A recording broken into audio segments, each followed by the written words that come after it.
Morning, all. All right, so here's THG on dangerously little sleep. Thank you very much, NHL schedule and the clock going forward an hour. But at any rate, I was up early this morning because, sure, why not? And I thought I should put together that Coyotes video I talked about yesterday because it's a fascinating thing to talk about. Now, when the season comes to an end, I do an autopsy on the seasons of the teams that missed the playoffs. And the Coyotes are one of those teams that it's part of the plan. Missing the playoffs is it's all by design. The thing is, when this team was trying to make the playoffs, they just weren't able to get over the hump. And it's not that long ago that we had a Coyotes team that looked like they might just be able to get in. That all that defense and solid goaltending might get them in the playoffs, and then it didn't happen. The rebuild gets started. Andre Tourigny's brought in as coach. And I would say as we come out a year or two of the rebuild, I think they're in better shape than they get credit for. So a lot of negativity around Arizona comes from the unlikely to play again group of Voracek, Weber, Ladd, Little. All four of these guys, it's dead money that's on their salaries. Now, in order to take on this dead money, they get draft picks. They get future capital. They get something that's really important in this day and age if you're going to rebuild properly, and that's those extra picks. Now, is it a lot of money? Sure. Yep.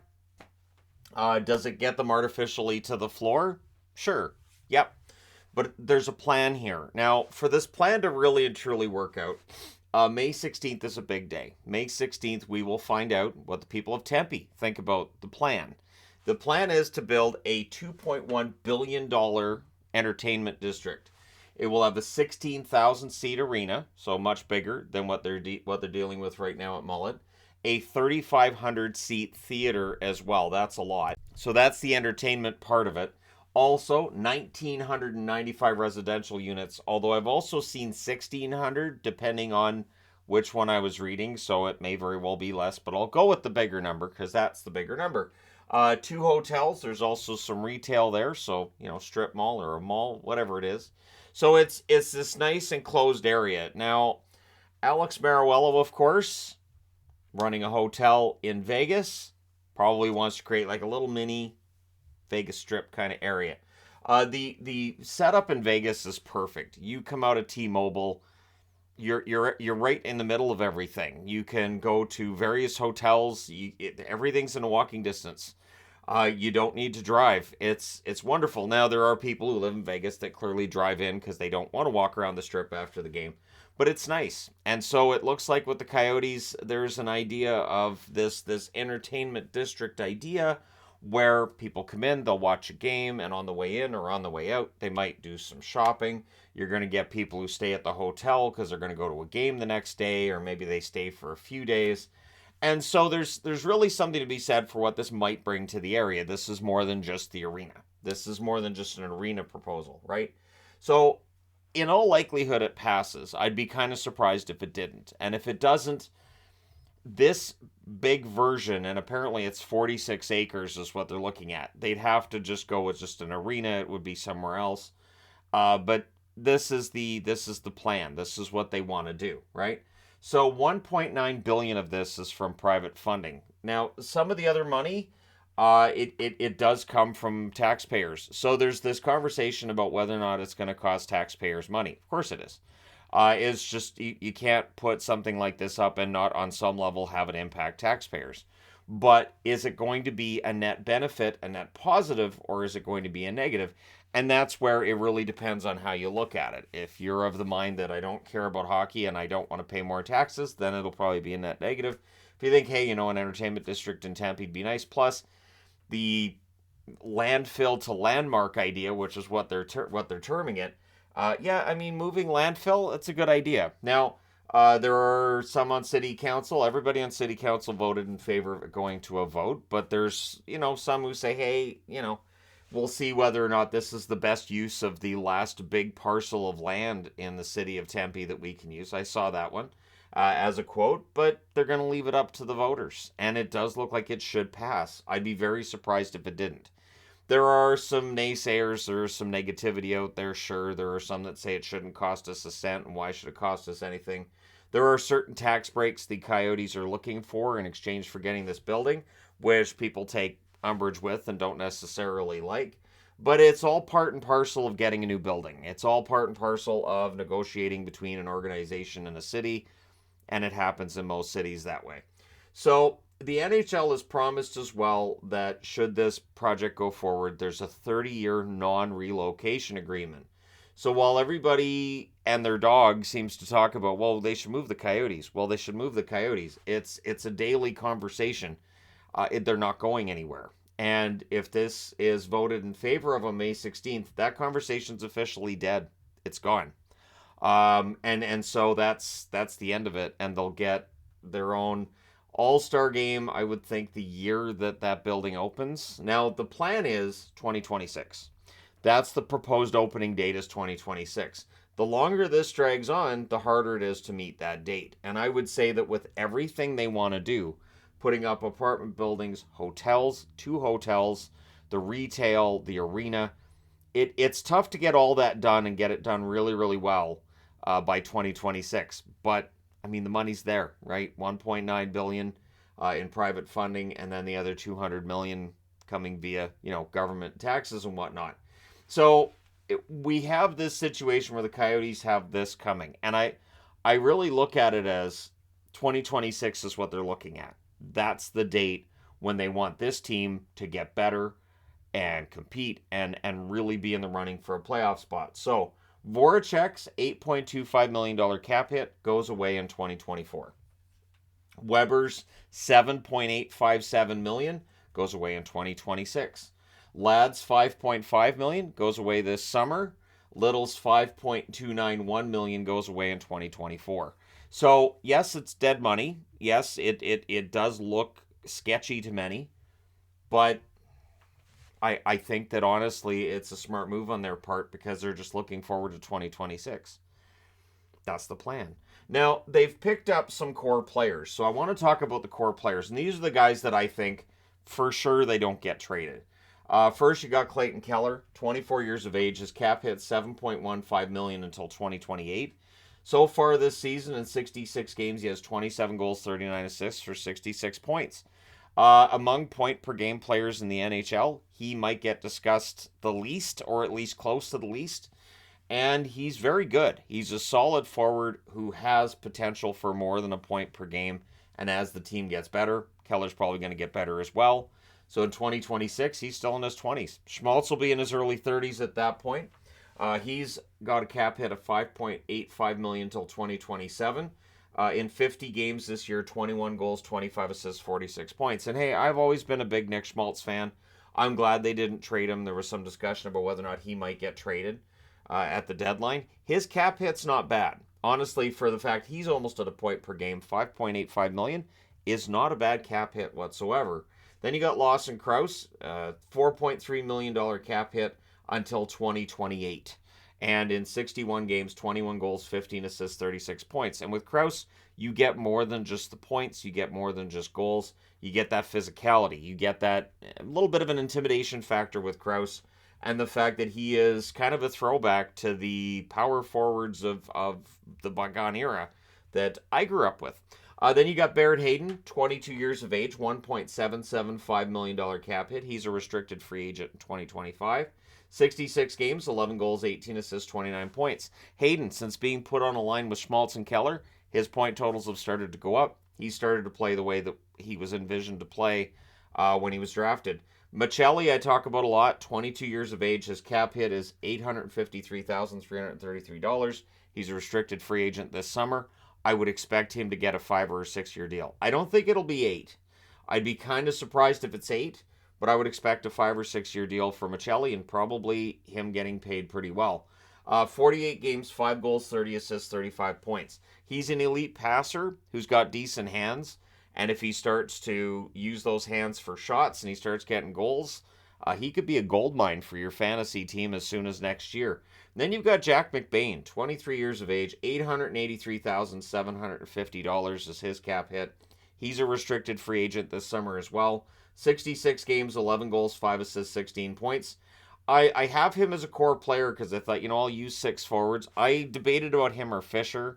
So if you want to say Christian Fisher, that's okay too. But I I think of the two, I think McBain's the least likely to get moved. I could see Fisher being moved for the right price. Then on the blue line, there's only two that I consider to be really core guys. So you got J.J. Mosier, 22 years of age. His cap hits $886,667 till next year. He's a restricted free agent then in 66 games, 5 goals, 20 assists, 25 points. Mosier, excellent defenseman again. Doesn't get nearly enough attention because of where he plays. Soderstrom, 22 years of age as well, $863,333 cap hit. $863,333 cap hit. 2024 RFA. Remember, yesterday I told you guys I was probably going to misspeak a bit today because of lack of sleep. Here we are. But yeah, Soderstrom, 14 games and 4 assists. He's a plus in the plus-minus department. And with Soderstrom, I've liked his defensive game. We'll see how many points he ends up producing. But yeah, he's playing well. And then in net, Prosvetov, it seems, is the next guy. It's tempting to put up Vejmelka, but I think Vejmelka may end up on his way out if the price is right. Because the Coyotes are not in a position where they're going to compete next year.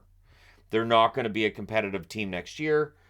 So why not, put Vejmelka out there as a potential trade option. Prosvetov, $750,000. He's a restricted free agent this summer. He's just played the one game, .975 save percentage, and he won that game as well. And he's likely going to be their next guy, right? And again, whether Vejmelka sticks around, what they do with him, it's not like they're in any kind of cap situation, right? So in terms of their cap space this summer, $27,061,190 according to Cap Friendly. Ridiculous amount of cap space for the Arizona Coyotes. So when we look at their prospects, and I'm labeling these guys as blue chip, you got Dylan Guenther, who looked quite good when he was playing for them this year. He ends up being sent down, and I think that's the right move, and I think next year he'll be a regular in the top 6.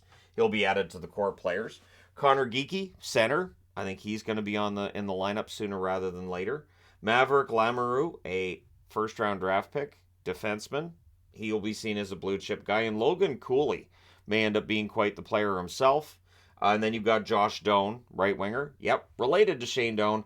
And so that's 5 pretty darn good prospects. We haven't even started to touch on what they've got in the drafts. The next 3 drafts are big. And notice that they've stockpiled picks for the next 3. They've started stockpiling for 2025. I really think that for 2026, we will see less of that because they're going to have all these prospects in the system, and then they're going to be looking to get better. So we'll likely see Guenther in the lineup next season, and then the rest of the prospects, it'll be on their timeline. One interesting thing with Arizona, and I would look to see what they do this summer. They're really good at the reclamation project. So Gostisbehere, they get him, his value is nothing. And they turned him into something at the deadline, right, from Carolina. And they got picks in order to take him on, and then they trade him out, and they get assets back. It's a win-win for Arizona. Travis Boyd, who signed an extension with them this past offseason. I don't blame him because Boyd, whose career looked like it might end up being on its, near its end, he's really good for Arizona. He's just fit in there. Then you've got Nick Ritchie, that is, who was traded for his brother at the deadline along with Stetcher. And so, yeah, I think they did a good job with Nick Ritchie when they got him from Toronto. There was no value there. They end up being able to move him this year. Valimaki, they pick up on waivers from Calgary. I think Valimaki's had a good year. If they go out this summer and they decide, you know what, we're going to move Valimaki, they can add more picks. Absolutely they can. Connor Ingram, they pick up Ingram. Ingram has been excellent for the Coyotes. If you watched that game yesterday with Colorado, he was ridiculous. And so his value's gone up. When they had Wedgwood the last time around, his value went up. They were able to get something for him on his way out. And Darcy Kemper, they acquired him from LA, I should say. And his value went up while they had him. And they were able to swap him to Colorado and get back a pretty decent return. This is a team that's been able to do this. So I'll be interested to see this summer who they pick up, that we all kind of scratch our heads and say, why would they pick that guy up? And they turn him around, right? This is something that they've been able to do, and it's something that's underrated when it comes to the Coyotes, is their ability to do this, and it shows they have really good pro scouting.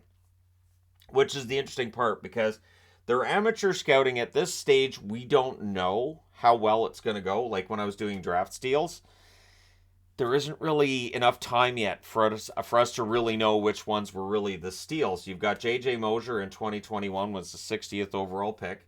Michelli in 2019 was a number 98 pick. They both look like absolute steals. There are likely going to be others because there's so many picks. They've had so many draft picks, and it shows the draft's kind of like a lottery. You get say 15 picks outside of the first round. You get a bunch of picks. Maybe two of those guys end up turning out. But what if they're both six rounders? You're then seen as a genius. They're like, wow, these six rounders, both of them ended up being NHLers. And then all the other guys who didn't make it, it's not a big deal, right? If you hit on a couple of those picks, you've made your team better. You've got guys on entry level contracts. It works out pretty well. So 2017, 2018, I just want to go back and go over a little bit of a chronology here. They were 29, 41, and 12. They were 29th overall. Miserable season that year. The following year, they're 39, 35, and 8. They're 18th overall. They were in the hunt for a playoff spot to the point where it looked like they might get in. And then a few weeks before the season was over, I did a video, and then they didn't make it. So that was my bad.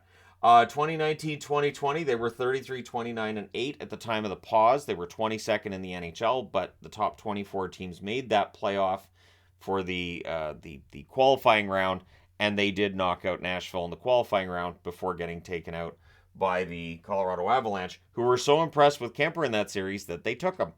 2020, 2021, they go 24, 26, and 6, 22nd overall in the NHL again, and this is where they said, all right, rebuild time, which was odd because they hadn't come out of their last rebuild yet, but there was something that just, I guess they decided wasn't right. And so far, they've been correct. That being said, last year they were 25, 50, and 7, 31st overall. Not last because Montreal had a horrible season. And this year they're 23, 32, and 11. They're 29th overall. So they're not at the bottom of the league. They've been close to the bottom of the league, both last year and this year. But they're winning games they probably shouldn't because Andre Tourigny is able to get the most out of the guys they can. And they also win games that we don't think they should because they know how to pick up players that can bounce back. They know how to get the most out of their players. This bodes well for when they actually start picking guys up. When they start taking this cap space they have, and rather than using it to bring guys in, because what they're doing right now is, yeah, they could use this cap space and go out and get players and get better. Or you can bring in this dead money because for right now you're in the rebuild and you keep yourself artificially above the cap floor. Sure, that's all there. But you're also picking up all these pieces for the future, right? Which is something that I don't think we've ever seen in the National Hockey League before. What Arizona's doing right now is completely different. And so we don't know yet whether or not it's going to be successful. But getting future assets isn't bad. So this year they have 2 first-round picks. One of them is conditional. I'm not getting into all the conditions on it, just pointing out how many picks they have. They have 1 second-round pick, 4 third-round picks. And again, when you have that many picks, you have 2 choices. You can pick all 4 of those thirds. Odds are at least one of them will probably end up being NHL level, and maybe, if you're lucky, 2.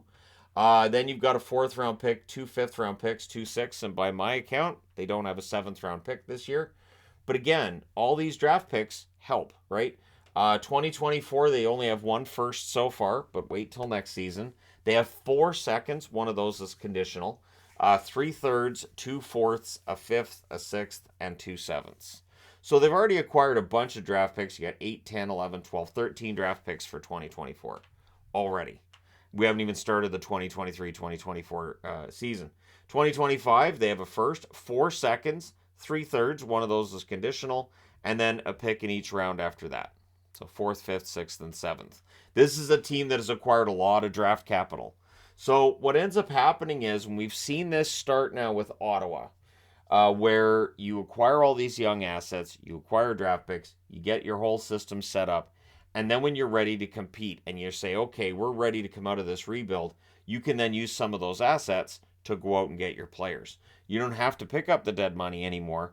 You're not looking for more draft picks. You're now going to take this money when these contracts expire, and you're going to go out and get players. Now, one argument's going to be, well, what players would want to play in Arizona? This is where the new building comes in. If they have the new building, if they have this whole setup, and if they have this feeling around them that this team is going to get better, that things are going to get a lot better soon. And not only that, but that a player is going to get to play a significant role with the team along the way. Um, they're going to be a popular destination. One example I would use is look at the difference with Edmonton since they left Rexall and moved into their new building. It is a completely different air around the franchise. So they go out, they draft McDavid, they draft Draisaitl, they sign these guys long term, they get their new building, and Edmonton's not seen as an unattractive location to play. If Arizona has their new building, they've got all these good young guys coming up, they've got money to pay guys, and they're ready to compete. Why wouldn't a guy want to play in Arizona? You're playing in the desert. It's really warm during the winter. It's nice. It's a good place to raise kids. Tempe's supposed to be a beautiful city, and this is a team that at that point you would think is ready to compete and get better. It is going to be tough between now and then. It's going to be tough for a lot of hockey fans because I don't think it's going to end with the dead cap money here. I would expect them to take more on, but I don't think they'll take anything on that goes beyond 2026. I don't think they're going to want to have any dead cap money past then. And between now and then, I would expect the team to get better. I would expect there to be incremental improvement because these young guys are going to get in the lineup and it's going to make the team better. They're going to win more games. So all these extra draft picks here, they're going to add to the prospect pool. But the Arizona Coyotes, they're going to get better. I don't expect them to be in the playoffs next year, but would I be surprised if they're like 22nd overall or maybe 21st? Maybe they make an improvement along the lines of Detroit this year where they kind of look close but not really. With the right additions and the right moves, and with the work ethic this team has shown, I would not be entirely surprised. But there you go. A look at the Arizona Coyotes, the state of the franchise, where it is, where it's headed, all that fun stuff. And I know everybody's going to be, move it, move it. The problem is that May 16th, if that vote is yes and they break ground on the new building, all of the move it people are going to have to find a new franchise to pick on because the Coyotes, all of that discussion will be gone. That'll be forgotten because of that 30-year non-relocation agreement, which makes some sense. If you're going to go to a city and say, look, we want to build this here, we want the okay to build it, you have to let them know we're not going to get the okay to build this, and then 2 years after the building opens, we're going to, head out to Houston. You want to make sure that you're giving them some certainty. So there has to be a trade-off, and that's the trade-off for the city of Tempe. Do they change their name to the Tempe Coyotes at that point? I doubt it. I think they could keep Arizona. I do still hear announcers saying Phoenix Coyotes. I know there was a lot of times when the channel was starting out, I would accidentally say Phoenix Coyotes. I don't expect that to change a whole lot, but I don't expect them to be called the Tempe Coyotes either. I think Arizona works better. I think it works. I think it's fine. But let me know your thoughts in the comment section below as always. Don't forget to hit like and subscribe if you're browsing your way through, you just happened upon this video. And yeah, we will find out in a couple of months exactly what the city thinks. And then that will probably affect how things change from there. Because if the Coyotes can't get the brand new building with all of the entertainment district stuff and all this really fun stuff that Alex Mariuello is looking forward to getting in there, because really, in all honesty, there's the whole gambling side of it as well, and he really can maximize that with the entertainment district that would include a sports book, right? And without all that, we'll see if that would change the plan. But let me know your thoughts. Thank you guys so much for watching. As always, I will talk to you again soon.